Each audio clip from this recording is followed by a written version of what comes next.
He was only 12 when the sky first turned black with enemy bombers. The boy, named Elias, stood in the narrow street between broken houses, listening to the distant hum grow louder and louder. People around him were already running for shelter. But Elias froze, watching the formation of planes slicing across the clouds like metal birds. His town had been peaceful once, a place where neighbors argued over vegetables and smiled at sunsets. But in 1940, those simple things disappeared. The war came like a storm, uninvited and unstoppable. That first day, when the sirens screamed, Elias didn't even know where to hide. He just felt the air vibrating against his chest. And then, the first explosion. The ground jumped under his feet. Dust rained from rooftops. Windows shattered in a perfect wave of destruction. Elias finally snapped back into reality and sprinted toward the nearest cellar door, his heartbeat louder than the falling bombs. Inside the cramped shelter, he could hear the world collapsing above him. Mothers crying, children praying, men trying to act brave. That was the day Elias realized surviving this war wouldn't be luck. It would be a skill, and he would have to learn it fast. The cellar was dark, damp, and smelled of old potatoes. But to Elias it felt like the safest place left on earth. His mother pushed him to the far corner and covered him with her shawl, though her own hands were shaking uncontrollably. Above them, bombs continued to fall, each one sounding closer than the last. The ceiling dust drifted down like a thin layer of gray snow. Every explosion made the lantern swing, throwing wild shadows across their frightened faces. Elias noticed something that day. Adults were just as scared as children. They just hid it better. His father wasn't with them. He had gone to help the local volunteers build barricades near the town square. So every time the walls groaned from impact, Elias feared the next collapse would bury his father under rubble. Minutes felt like hours. A woman in the shelter whispered prayers through trembling lips. A baby cried until exhaustion silenced him. Someone tried to reassure the group, saying the planes were moving away. But then another blast shook the entire block.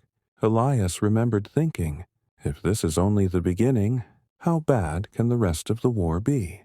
When the sirens finally signaled all clear, the odd townspeople climbed out cautiously. The street was unrecognizable. Roof tiles scattered everywhere, smoke rising from burning shops, and pieces of everyday life destroyed in seconds. Elias stepped outside, clutching his mother's hand. In that moment he made a silent promise. He would survive this war, no matter what he had to do. Elias had learned one lesson early. The streets were no longer safe. What had once been his playground, the cobblestone lanes, the corner bakery, the fountain where he fed pigeons, was now a place of shadows, rubble, and sudden danger. Each morning he stepped outside cautiously, scanning for signs of patrols, falling debris, or lingering smoke. Civilians moved like ghosts, carrying what they could salvage, faces pale and haunted. Elias had to memorize every alley, every ruined doorway, every hiding spot. Every second outside could be the difference between life and death. One afternoon, a stray dog dashed past him, startled by a distant explosion. Elias followed instinctively into a narrow alley, crouching behind a crumbled wall as a German soldier marched by. Heart pounding, he held his breath, counting the seconds until the soldier disappeared around the corner. By age 13, Elias had become a master of silent movement. He learned to step over broken glass without sound, recognize the safest paths through the chaos, judge how far an explosion's blast could reach. That day, as the smoke lifted from another collapsed building, Elias realized something profound. Survival depended not just on hiding, but on knowing the city better than anyone else. He began marking his routes mentally, memorizing every safe corner, planning multiple escape paths. He was no longer just a boy. He was a shadow, moving through his own city like a ghost. Weeks passed, and Elias realized that surviving bombs was only half the battle. Hunger crept up on him like another enemy. Stores were looted or destroyed. Bread lines stretched for miles, and rations barely existed. Every meal had to be earned, found, or stolen. One morning, Elias sneaked out into the ruins of what used to be the town bakery. Charred beams hung like skeletons over the scorched walls. Flour dust covered the ground, scattered in the aftermath of a fire. He found a small sack of half-burned bread and some forgotten potatoes tucked under a collapsed shelf. Each bite was precious. He carried them carefully back to the basement, where his mother and a few other neighbors waited. Sharing was a necessity, but every mouthful was a delicate negotiation with survival itself.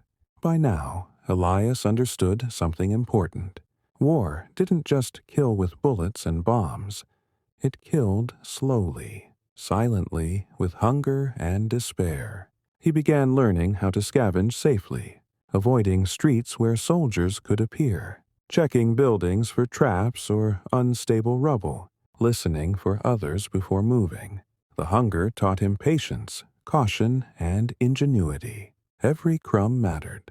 Every choice could mean the difference between life and death. That night, as he lay under his mother's shawl, Elias thought about tomorrow. How many more streets would he have to cross? How many more meals would be impossible to find? But deep inside, he knew. As long as he could keep moving, keep thinking, he could survive anything. By mid-1941, Elias had learned that survival wasn't just about avoiding bombs or finding food. It was about allies, even in unexpected places. The basement he shared with his mother had become a shelter not only for their family, but for a few other neighbors, elderly citizens, and a small group of refugees who had fled nearby villages. Elias noticed that everyone had their role.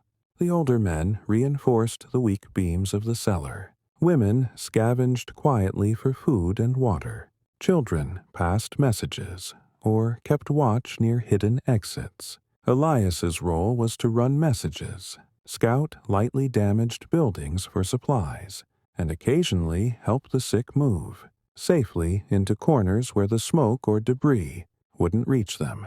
Every day he risked detection by soldiers or snipers. Every day he learned more about courage, trust, and the strength of community in times of war. One rainy night, a young boy from another street huddled in the basement, trembling. He had escaped a bombing that had destroyed his home entirely. Elias shared his last piece of bread with him, whispering, "We stay alive together. That's how we beat this." It wasn't heroics, not really. It was survival. And learning that survival sometimes meant sharing your life with others, even strangers. By the end of that chapter of the war, Elias had not only become quiet, observant, and fast, but also part of a small network of people who depended on each other for survival. The bonds he formed here would carry him through some of the darkest days ahead. Winter 1942 brought a new enemy, the cold. The bombs had stopped for a while, but the city was still in ruins, and temperatures plunged far below freezing. For Elias, every morning meant stepping outside into streets covered in snow, debris, and ice. The cold bit through his thin coat, and hunger made it worse. Heating was nearly impossible. The basement provided some shelter, but the floors were stone, the walls damp, and frost formed on the edges. Elias learned to conserve warmth, huddling with others, layering clothing, and moving quietly to keep blood flowing. Food was scarcer than ever. The snow-covered streets hid supplies, But scavenging became life or death. He had to be careful. Any noise could draw attention from soldiers or desperate adults. One day, he spotted a half-frozen loaf of bread near a collapsed market stall. He grabbed it and ran, only to encounter a group of children from another block. After a tense moment, Elias shared it, realizing again that trust and caution were inseparable. The long nights were the hardest. The wind howled through broken windows, carrying the distant sound of sirens or artillery. Elias would lie awake, listening to the silence and whispers, remembering faces he had lost to the war, and steeling himself for the days to come. By the end of that winter, Elias had become resilient beyond his years, learning to move like a shadow, ration every scrap of food, and endure the cold that killed as surely as bullets or bombs. Spring 1943 arrived with new horrors. The enemy's air raids intensified, leaving the city in flames and smoke that turned daylight into a dim twilight. Elias had seen destruction before, but this was different. The streets themselves seemed to burn alive.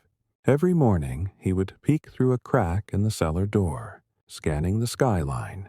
Fires roared from multiple districts, and the air was thick with ash. Civilians ran screaming, carrying what little belongings they could salvage. Soldiers patrolled the streets, barking orders, shooting anyone who disobeyed, while smoke and debris made it nearly impossible to see or breathe.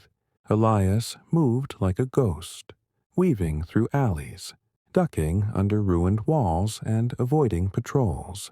He had learned to predict danger. A shadow here, a sudden echo there, and he would freeze or change direction in an instant. Every misstep could be his last. He remembered seeing a mother lift her child over burning rubble, her hands blackened by soot, her eyes wide with fear. In that moment, Elias understood the truth of survival. It wasn't just avoiding death, it was helping others survive alongside you. That firestorm week taught him endurance, courage, and the brutal fact that war spares no one, not even children. By the time the skies cleared, much of the city was ash, and Elias had emerged more vigilant, more careful, and more determined to outlast the war at all costs. By late 1943, Elias realized that hiding in the city was no longer enough. The streets were too dangerous. Soldiers, snipers, and sudden raids made each movement deadly. His family decided it was time to leave the ruins behind and seek safer ground. The journey led them to a frozen river on the outskirts of the city. The ice creaked underfoot, and every step threatened to plunge them into icy death. Elias led his younger sister across first, testing the ice for cracks, listening to the wind, and scanning the shadows for any patrols. The journey was perilous. Wolves roamed near the edges of the forest. Abandoned homes hid dangers, sometimes traps, sometimes desperate humans. Food was scarce, and the cold gnawed at their bones. Every step required strategy, courage, and calm nerves. One night, they camped in a hollowed-out barn. Elias sat awake, watching the frost form on broken windows. He thought about everything he had survived: bombings, hunger, firestorms, and the winter's cold. But now, the journey itself became a battlefield. Every decision, every path, every move could mean life or death. Crossing that frozen river taught Elias resilience beyond endurance. He was no longer just surviving day by day. He was actively navigating the war, planning every step, and protecting those who depended on him. After weeks on the move, Elias and his family stumbled upon a small, abandoned village nestled in a dense forest. The buildings were empty, the chimneys cold, and the roads overgrown with weeds. To anyone else, it would seem lifeless. But to Elias, it was a sanctuary. The forest village became their temporary home. Elias learned to forage for food, wild berries, edible roots, and occasionally scavenged grain from abandoned barns. Water came from a nearby stream, but it had to be boiled over small fires, hidden in hollowed logs to avoid smoke that could reveal their position. Life here was tense. Refugees from nearby towns trickled in, each carrying fear, hunger, and stories of lost families. Elias became a guide, protector, and strategist, leading small expeditions to find food or wood, always calculating risks, always watching for enemy patrols. One evening, a low rumble of engines echoed from the main road. Soldiers were approaching. Heart pounding, Elias quickly signaled the group to hide in the forest undergrowth. They waited silently, the wind carrying the distant sound of boots and trucks. Hours later, the soldiers passed without discovering them. In that village, Elias learned the most important lesson of all. Survival wasn't just hiding or fleeing. It was planning, patience, and using knowledge of the land. Every action had consequences. Every decision mattered. By the time they left the hidden village, Elias had transformed from a scared boy into a resourceful survivor, capable of facing the final trials of the war. It was 1945. The war that had stolen years from every life, leveled cities, and taken countless souls was finally ending. For Elias, the streets he once ran through as a boy were unrecognizable. Walls blackened, homes flattened, smoke still lingering in some alleys. Yet, somehow, he had survived. The surrender of the enemy brought relief, but it also brought a heavy silence. Survivors emerged from hiding, counting the cost of lives lost and families torn apart. Elias walked through the ruins with his mother and sister, carrying memories of those who had not made it. Every step was a mixture of grief and gratitude. He remembered the cellar where he first learned fear, the streets where he had run from fire and bombs, the frozen river crossing, and the hidden village where he had found sanctuary. Each memory was a reminder that survival was not luck. It was courage, quick thinking, and compassion for others. In the months after the war, Elias helped rebuild what he could. He shared stories with younger children about what had happened, hoping that the lessons of resilience, courage, and community would survive, even if the war had taken so much from them. By the time the sun rose over the ruins one morning, Elias understood something profound. Survival had changed him forever. He was no longer just a boy. He was a witness, a guardian of memory, and a living testament to the resilience of those who endure the unthinkable.